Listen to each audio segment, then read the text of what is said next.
Hey everyone, how's it going? It's Larry the Batman fan. I'm back with another video today. Hope everybody's doing well. So, today we're going to talk about a system that I actually hate.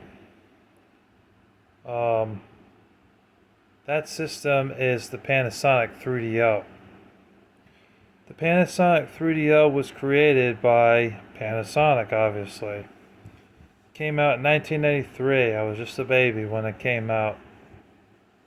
It discontinued in 1996 or 1997, around that time. So it only had a 4 year lifespan, rather. But the problem is that there were 310 games total for the system, if you count the release. Yeah, the Japan release games. But the North American release games, there were only like 162.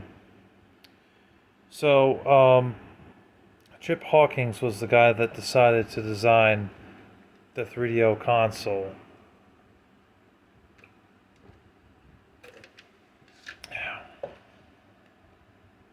And essentially, he did. The thing that sucked, though, is that there was only one game upon launch date, and that was Crash and Burn. It was a racing game, a futuristic racing game at its time. There weren't very many games upon its release, because the launch lineup sucked really bad. So yeah, getting the hate out of the way, I really didn't like this system. It can't play CDs, it can't play DVDs. It was one of the first disc-based, or disc-based rather, console that they made besides the Sega CD, which was just an add-on. It wasn't really a console, it was an add-on to the Sega Genesis. So, the technology wasn't there. They charged too much money for this system. $700 was crazy for a machine when you could get the Super Nintendo and Sega Genesis for like $200 or $300 cheaper with like maybe two or three games.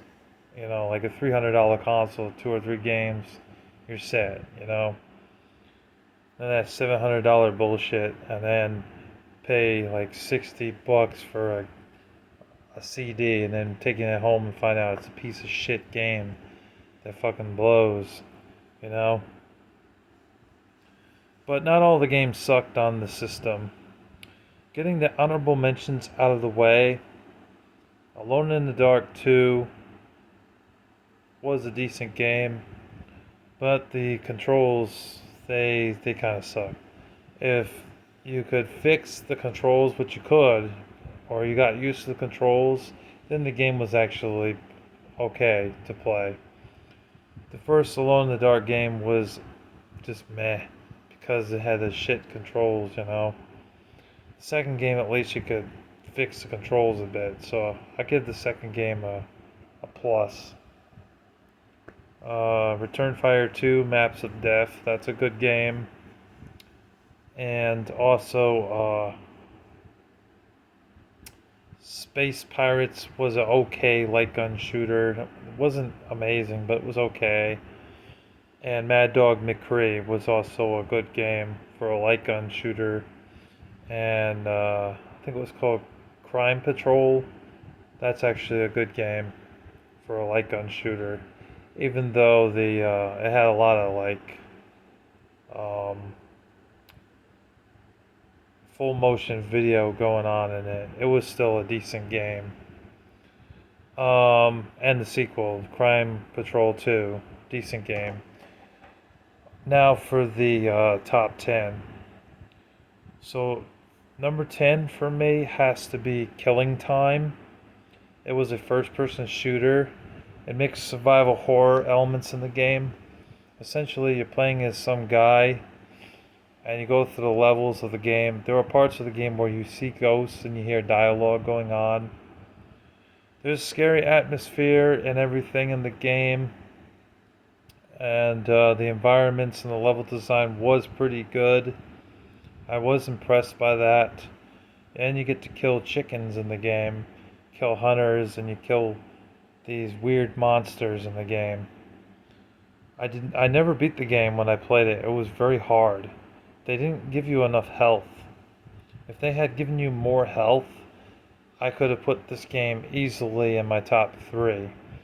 But because of the lack of health in the game, and that the fact that you die easily, really brought this game down to number 10 for me. I mean, it could have been so much better. If it had just given you a little bit more health in the game, then it would have been more playable. It is still a playable game, but like I said, it could have been better. But I do like the horror aspect of the game, making it a first-person shooter and adding the horror thing in it. You know, it was good. So I'll give it that. The controls weren't bad.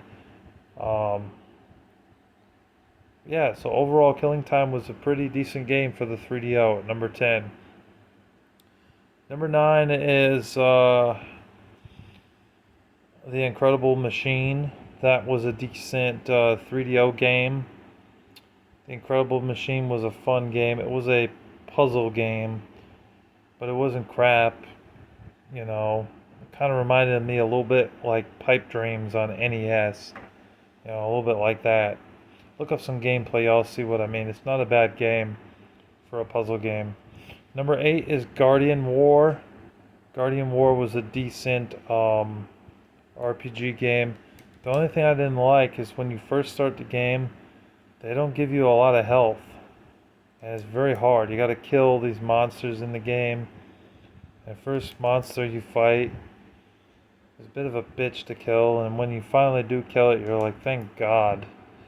You start to get more health and items as time goes on, but in the beginning of the game, you only start out with one item and